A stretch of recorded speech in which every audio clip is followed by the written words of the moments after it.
El libro del profeta Ezequiel. Empezamos describiendo el libro, sus características más generales, exteriores, para después pasar a la situación personal del profeta y finalmente a dar alguna orientación sobre la lección divina que cada uno podrá hacer con este libro de la Sagrada Escritura. El libro de Ezequiel, a diferencia del libro de Jeremías, es como un todo bien ordenado, partes que se distinguen claramente. Primero, una introducción de los capítulos 1 a 3, donde el profeta recibe la misión, y después el cuerpo del libro se divide en 4 partes. Primero, capítulos 4 a 24 contienen casi exclusivamente, reproches y amenazas contra los israelitas antes del asedio de Jerusalén, año 597. Segunda parte de los capítulos 25 a 32 son oráculos contra las naciones, donde el profeta hace extensiva la maldición dirigida antes a Israel, a los cómplices y a los provocadores de la nación infiel. Los capítulos 33 a 39. Durante y después del asedio, el profeta consuela a su pueblo prometiéndole un porvenir mejor, una alianza nueva. Finalmente, los capítulos 40 a 48, el profeta prevé un nuevo templo, una nueva estructuración a partir del templo de todo el estatuto religioso y político de la comunidad, ya restablecida en Palestina, la comunidad futura. Pero si esta división tan clara nos permite acercarnos al libro con la certeza que da este orden exterior, pronto se ven las fallas de coherencia que hay en el libro, los duplicados, las interrupciones de relatos que después se tienen que reanudar, de modo que no todo parece haber sido escrito por la misma mano, aunque sí podemos estar muy ciertos de que el libro de Ezequiel viene del profeta. Él es su fuente verdadera, aunque ciertamente sus discípulos hayan trabajado en los escritos del profeta, en los recuerdos que les haya transmitido, los han combinado y los han completado. Sobre todo se ve un trabajo redaccional en los capítulos 44 a 48, que contrastan precisamente con lo dicho en el capítulo precedente, el capítulo 43. En fin, la actividad del profeta nos lleva a los años 393 a 371. Son las fechas que da el mismo libro. ¿El profeta dónde está? En principio está en Babilonia con los exiliados, pero a veces hay oráculos en los que parece que se dirige a los habitantes de Jerusalén, y por lo que el profeta se encuentra, parece ser, allí en la ciudad santa, la ciudad tomada por la fuerza por los babilonios y vaciada de población por el exilio. En fin, suponer 2 ministerios de Ezequiel, uno en Jerusalén y después otro más tarde en Babilonia, no es una solución que satisfaga. Más bien, se puede pensar que, como hemos dicho, el profeta se encuentra en Babilonia. Si se dirige a la gente de Jerusalén, es porque esos oráculos sirven de lección también a los exiliados. Y cuando Ezequiel dice que está en la ciudad santa, él siempre dice que esto ocurre en visión. El Espíritu lo trasladó en visión a la ciudad santa y así pudo ver lo que allí ocurría, especialmente en el templo.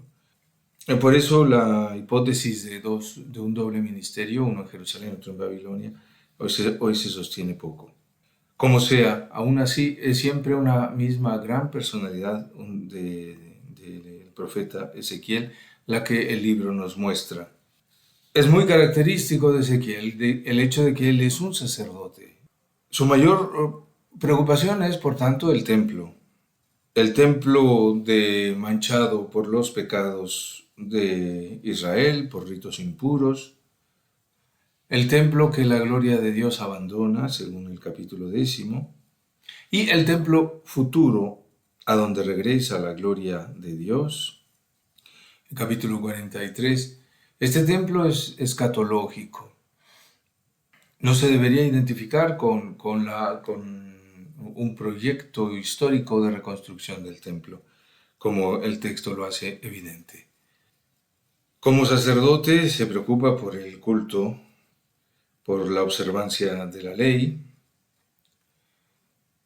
por las profanaciones que Israel ha cometido desde antiguo contra la santidad del templo, de la ley, del culto que Dios le pide. Tiene horror a las impurezas legales. También aparece en él un cierto tono casuístico propio de los sacerdotes de Jerusalén, de resolver casos concretos sobre la fidelidad o infidelidad a la ley. Sin embargo, no se puede pensar que el libro de Ezequiel pertenece al trabajo del grupo de sacerdotes post-exílico de Jerusalén. Él más bien pertenece al tiempo de Jeremías, es el inmediato sucesor de Jeremías, y por tanto, más que a la época de la renovación del culto en el post-exilio, hay que adscribir a Ezequiel al tiempo de la reforma deuteronómica, a la que pertenece también Jeremías. Sí, como sabemos, en el siglo VII se dio esta reforma y se refleja en las actitudes de estos dos profetas. Ciertamente, el tiempo y la preocupación de una renovación verdadera de la fe en Dios y en su alianza acercan a los dos profetas. Los distingue el hecho del sacerdocio de Ezequiel. Podemos decir con Hans Urs von Balthasar, el mismo evento que tiene lugar en el corazón trepidante de Jeremías acontece en el profeta sacerdote Ezequiel en el aspecto de la objetividad de un servicio sacral puro. Por eso la gloria de Dios puede volver a ser de nuevo la realidad principal que se hace visible en la existencia del profeta, requisada para el servicio. Por esta causa, la dramática subjetiva es alguna vez aumentada, pues la responsabilidad del servidor, del profeta, es mucho más expresamente subrayada. Y luego porque las dimensiones de lo divino se extienden con menos miramientos que en otros profetas, hasta la explosión final se extienden en las dimensiones del servidor. Las brusquedades a las que su tarea lo somete aparecen también aumentadas inmisericordiamente. Ezequiel tiene que sufrir mucho. Es decir, lo que en Jeremías es corazón de profeta que debe predicar una palabra que nadie quiere oír en el pueblo de Dios, en Ezequiel ocurre, pero ligado al templo y al culto verdadero. ¿Cómo se conseguirá que el pueblo de Dios vuelva a alabar a Dios con corazón puro, con labios puros? Por eso es importante que el templo al que se vincula Ezequiel no es exactamente el templo de Jerusalén, o más bien en su libro se da el desgarramiento representado por el hecho de que la gloria de Dios abandona el templo. La gloria de Dios que había habitado el templo cuando Dios permitió a Salomón construirlo, ahora abandona el templo y se va con los desterrados. Esto es lo extraordinario, que este sacerdote sigue la gloria de Dios allí hacia donde se dirige, y se dirige precisamente a donde no hay templo. No hay templo de Israel. Es ahí donde tiene que tener lugar la reforma. del pueblo de Dios. Este templo, el templo al que se liga, por tanto, es más bien escatológico. Como ya decíamos, el templo final. Desde luego todo esto apunta a nuestro Señor Jesucristo. Él hablaba del templo de su cuerpo, nos dice San Juan, cuando purificó el templo de Jerusalén. Así pues, en Jeremías se concilian el espíritu profético y el espíritu sacerdotal, que en otros textos aparecen más separados, incluso opuestos. Toda la doctrina de Ezequiel se centra entonces en la renovación interior del corazón. Hay que tener un corazón nuevo, un espíritu nuevo, dice 18:31. O mejor, Dios mismo dará otro corazón, un corazón nuevo, y pondrá en el hombre un espíritu nuevo, como dice en el capítulo 36:26. Así pues, este sacerdote es también un profeta y se comporta como profeta. Recordemos que en la vida de los profetas les era pedido a veces realizar actos simbólicos, de modo que la profecía no estaba solo en lo que decían, sino en los gestos que realizaban. Estos gestos proféticos son más abundantes en Ezequiel que en otros lugares. Tiene que hacer distintas cosas, por ejemplo, para representar gráficamente el asedio de Jerusalén, la salida de los emigrantes, al rey de Babilonia en la encrucijada, la unión de Judá e Israel, del reino del sur y el reino del norte. Él mismo se convierte en una señal para Israel, dice en 24:24, como ya lo habían sido otros profetas, Oseas, Isaías y Jeremías. Pero la complejidad de sus acciones contrasta con la simplicidad de los gestos proféticos de los anteriores. Son gestos más elaborados. Como profeta también Ezequiel es sobre todo un visionario, tiene visiones que son decisivas en su libro. Son 4 las visiones que contiene el libro, pero son ampliamente descritas. La visión de 1:3, los 4 seres vivientes que llevan el carro de la gloria de Yahvé. En los capítulos 8-11, la visión del templo con muchas contaminaciones de cultos paganos. El capítulo 37 entero, la visión de un campo de huesos secos, que a la voz del profeta se recubren de carne y finalmente el Espíritu levanta a aquellos que estaban definitivamente muertos. Y la visión final, capítulos 40-48, el templo futuro, dibujado como casi arquitectónicamente, y de donde brota un río, el río de la salvación. Ezequiel como escritor tiene un estilo, se nos dice en la Biblia de Jerusalén, un estilo más bien monótono, frío, algo diluido.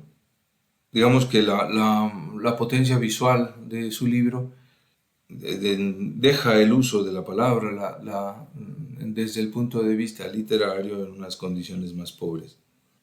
Pero consigue precisamente con esta combinación crear una atmósfera de presencia de Dios que de un modo que no se había conocido antes. Dios se ha acercado mucho. Dios parece estar con toda la fuerza de su juicio, con todo lo terrible de su condenación y con toda la ternura oculta de su salvación, parece acercarse mucho, infundiendo un santo temor que abre a la palabra del profeta.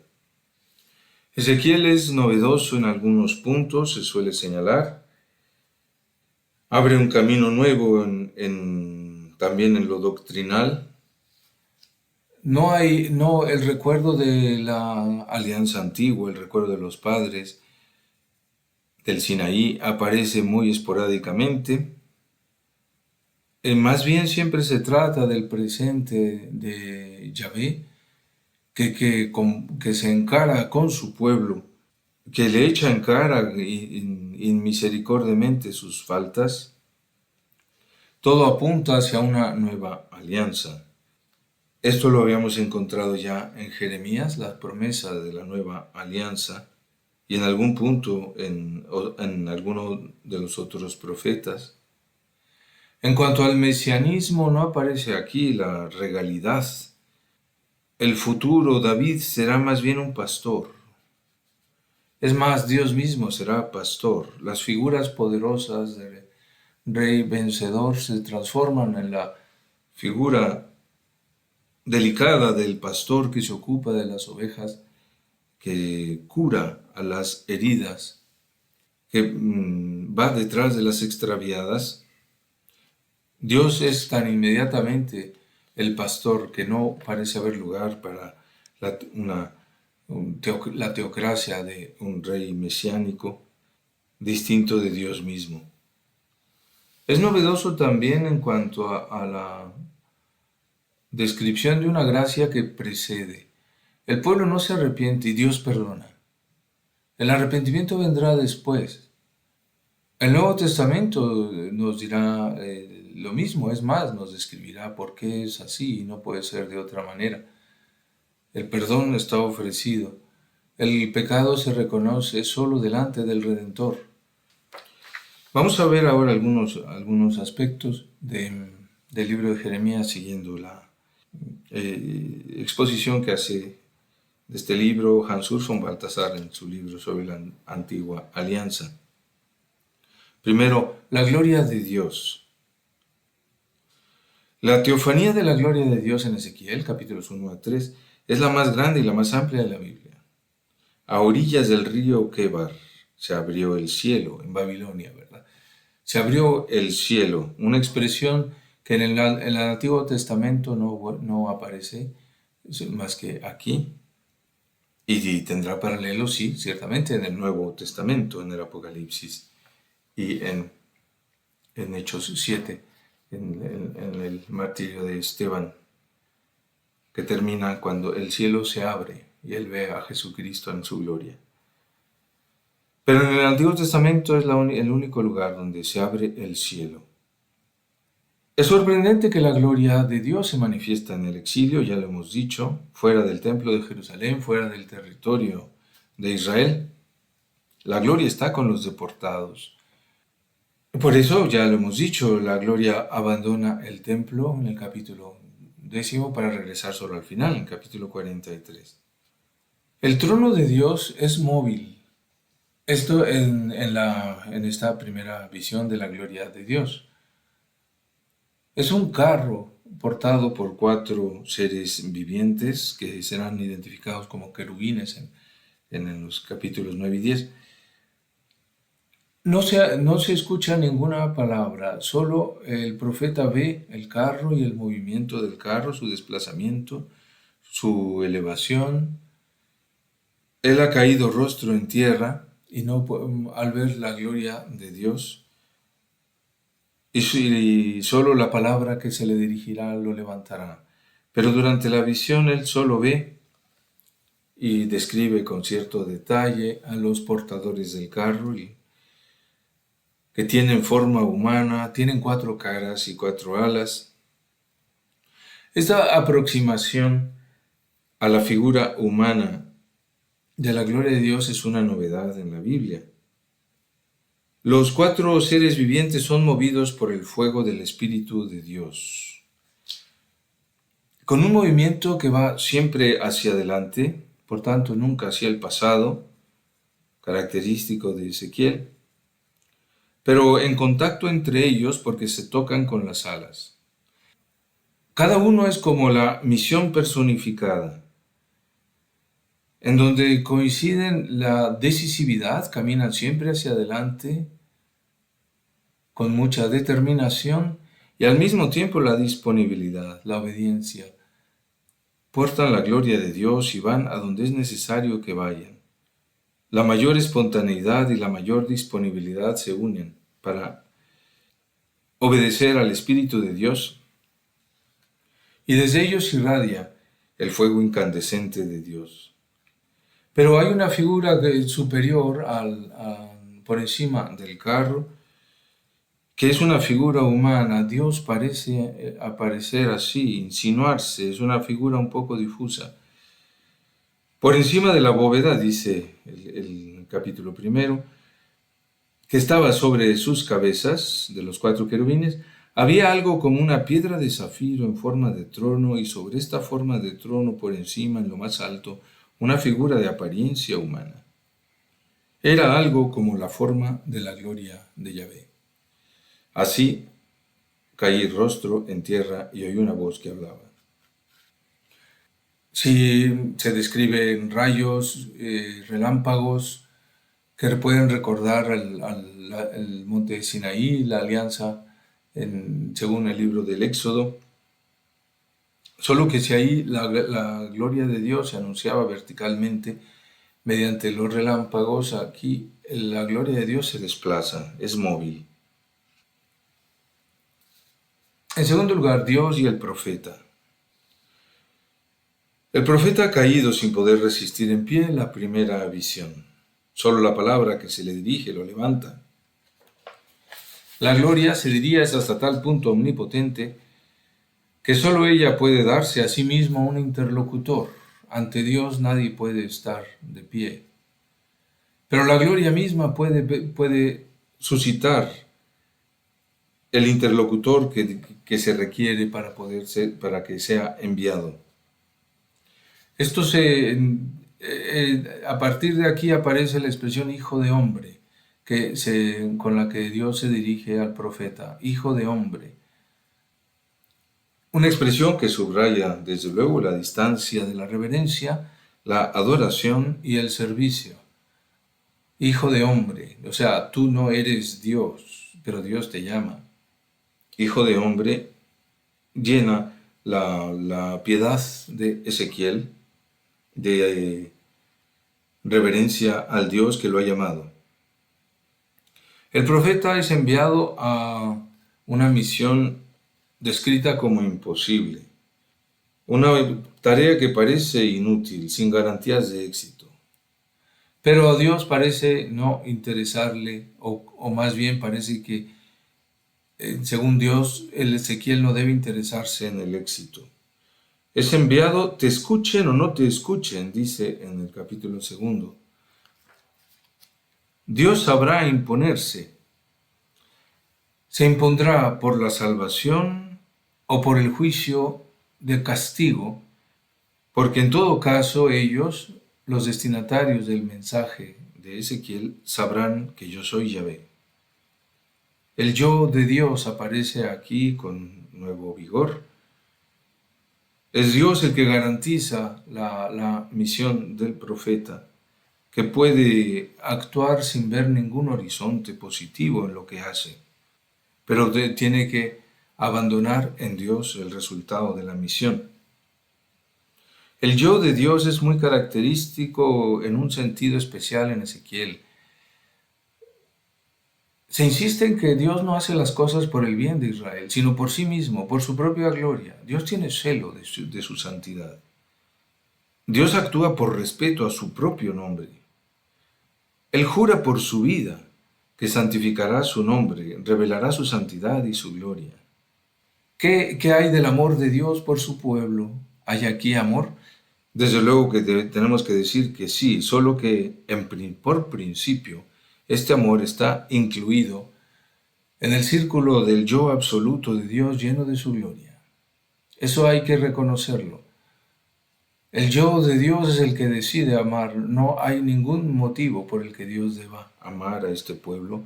No hay ningún motivo fuera del yo mismo de Dios por el que Dios deba perdonarlo y deba ofrecerle la salvación. La misión le es comunicada al profeta en capítulo 3 en la forma de un libro o un rollo, un libro que entonces eran rollos, un libro que el profeta debe comer, es decir, el profeta debe comulgar con la misión.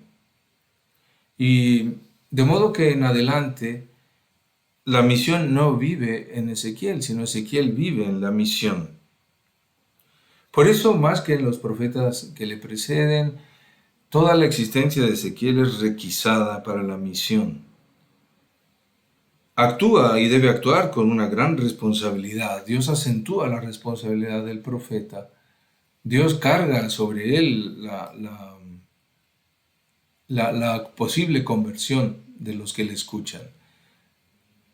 Si no le escuchan, será culpa de ellos. Pero si Ezequiel no habla, si Ezequiel no cumple la visión, será culpa de él, la perdición de aquellos a quienes debe dirigirse. Si no advierte a los pecadores, se le pedirá cuenta de sus vidas. Por eso el profeta vigila, intercede, es como una personificación de la palabra para el pueblo, de modo que él, cuando anuncia la ira de Dios que golpea al pueblo, él mismo es golpeado por esa ira. Las dos cosas se unen en él, de modo que hay una nueva versión en Ezequiel de la trascendencia de Dios en la relación con su débil profeta frecuentemente torturado. La figura de Ezequiel apunta hacia la figura del siervo de Yahvé, del segundo Isaías, y desde luego apunta hacia el Hijo del Hombre de la Nueva Alianza. Como en los otros casos, como en el caso de otros profetas, más bien, la esfera corporal del profeta es completamente también requisada para la misión. Ezequiel debe quedar mudo y paralizado durante un tiempo. Debe llevar así la culpa de Israel. Se le dice cuando está paralizado, acuéstate del lado izquierdo y pon sobre ti la culpa de la casa de Israel. Todo el tiempo que estés acostado así llevarás la culpa. Yo te he impuesto los años de su culpa en una duración de 390 días, durante los cuales cargarás con la culpa de la casa de Israel. La enfermedad del profeta, su parálisis, su mudez, cargan esta culpa. Hay muchos más detalles de la misión que Ezequiel cumple con su cuerpo, la comida que debe ingerir, el corte de pelo, la barba. Todo tiene sentido dentro del mensaje profético que debe transmitir. La existencia así requisada es toda ella disponibilidad para la encarnación de la palabra dirigida al pueblo. En el capítulo 24 se da el caso extremo de esta requisición de la esfera afectiva. De Ezequiel debe ver cómo muere su mujer, a la que llama la alegría de sus ojos, y se le prohíbe llorar. No puede hacer duelo, como signo profético de que Israel no lamenta el hundimiento de la luz de sus ojos, que es la ciudad de Jerusalén. Otros signos corporales curiosos: debe profetizar batiendo las manos y pataleando el suelo, según 6:11. Debe lanzar gemidos con el corazón quebrantado, 21:11. Debe profetizar cantando el canto de la espada de Dios que golpea al pueblo, dándose el mismo golpes de pecho. Y sin embargo, toda esta gesticulación de la palabra de Dios, toda esta representación de las decisiones de Dios no es recibida. Se le dice: tú eres para ellos como una canción de amor graciosamente cantada con acompañamiento de buena música. Escuchan tus palabras, pero no hay quien las cumpla. Así que se escucha al profeta como se escucha a un músico en la calle que lo hace bien y llama la atención durante unos momentos, pero después cada uno se va por su camino. El profeta vive, por tanto, en una humillación repetida, y esta humillación del profeta media entre dos humillaciones. Por un lado, el pueblo va a ser humillado, no quiere ser humillado, pero será humillado por Dios, con una humillación siempre más profunda. Y después, la otra humillación es la de Dios mismo. Dios es humillado. Dios se humilla ante la conducta de su pueblo, Dios es exhibido ante los pueblos como un Dios traicionado, como un esposo ofendido. Vemos estos dos aspectos por separado, la humillación del pueblo y la humillación de Dios. El pueblo tiene que ser humillado, según Ezequiel, porque todo pecado es infidelidad contra el Dios de la alianza. Ante todo es profanación de su santa presencia en el culto. De modo que el profeta tiene que decir palabras de Dios fuertísimas, de condena. En el capítulo 8, el profeta ve con detalle cómo ha sido profanado el templo de Jerusalén con cultos paganos, cultos de Astarte, misterios egipcios, culto de Tamuz, cultos del sol. Pero esto, dice Ezequiel, no es nuevo, esto ha sido siempre. En el capítulo 20 se hace un cuadro de la historia de las infidelidades inmemoriales de Israel. El capítulo 23 traza la historia de las dos capitales, Jerusalén, capital del reino del sur, reino de Judá, Samaria, capital del reino del norte, del reino de Israel.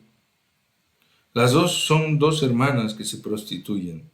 Se prostituían ya en su juventud en Egipto, dice este capítulo 23. La lujuria de Judea ha cambiado a los egipcios por los asirios y luego por los caldeos. Las dos deberán beber el cáliz de la ira de Dios. El capítulo 16, famoso capítulo 16, largo capítulo, resume toda la teología de la prostitución desde Oseas. Es como un fresco, una historia del amor de Dios traicionado por la ciudad de Jerusalén. Jerusalén es hija de un amorreo y una hitita. Abandonada después de nacer, fue recogida por Yahvé y cuidada hasta que creció, pero se enamoró de sí misma en cuanto se vio hermosa. Entonces traicionó el amor del esposo divino y buscó sin cesar amantes de Egipto, Asiria, Canaán, Babilonia. El largo reproche sigue con más descripciones de la traición del amor de Dios, que hacen de Jerusalén una infiel peor que Samaria, peor que Sodoma.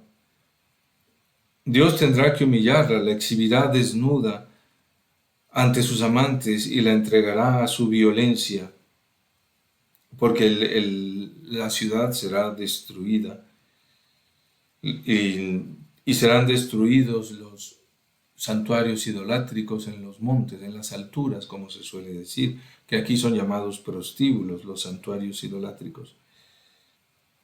Y cuando Dios, por pura misericordia, quiere acordarse de la alianza sellada en la juventud de Jerusalén, será para que te acuerdes y te avergüences, y no oses más abrir la boca de vergüenza, cuando yo te haya perdonado todo lo que has hecho, oráculo del Señor Yahvé. Dice en el versículo 63 de este largo capítulo 16. Inesperadamente Dios perdona, acordándose de sí mismo, acordándose de su amor, acordándose de que Él es fiel.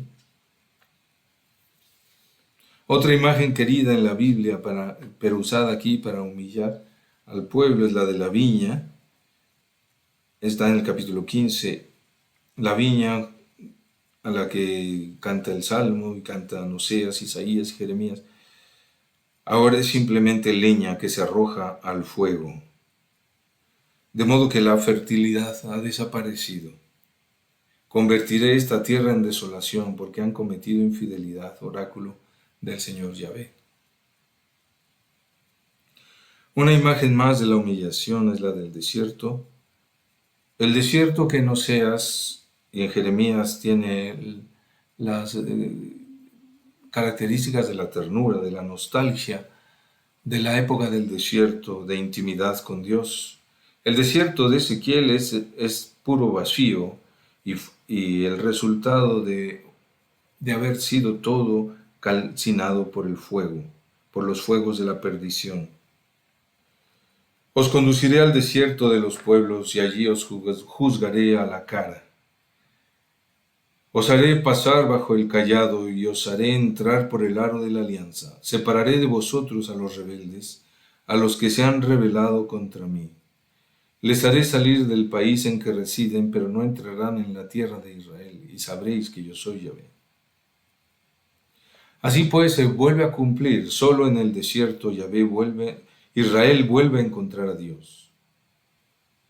Solo en el desierto del exilio vuelve a haber este encuentro, después de que todo ha sido quemado, Jerusalén ha sido destruida, el templo ha sido saqueado, la gloria ha abandonado el templo para aparecer a orillas del río Quebar. Esto nos introduce ya en la humillación de la gloria de Dios. Dios, que tenía un templo hermoso en Jerusalén, ahora está con sus deportados.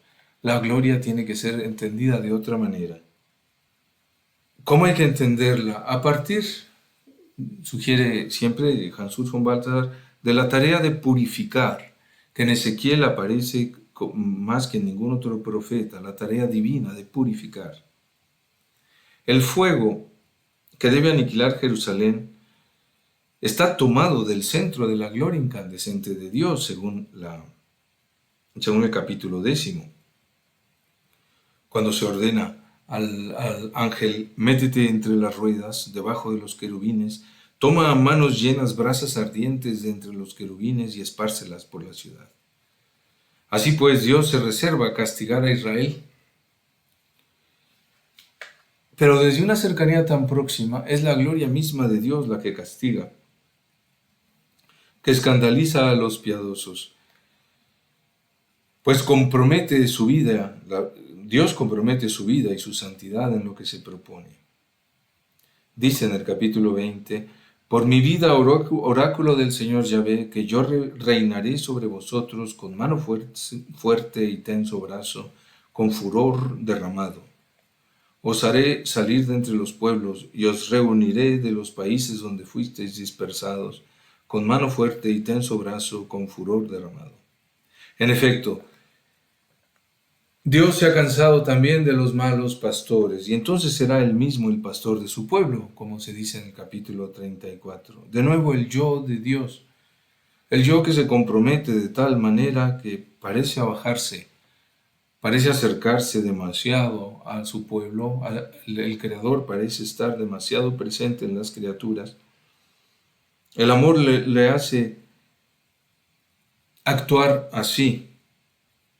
La mediación del profeta garantiza el reconocimiento de esta presencia de Dios al mismo tiempo que el reconocimiento de su gloria infinita, que siempre merece reverencia.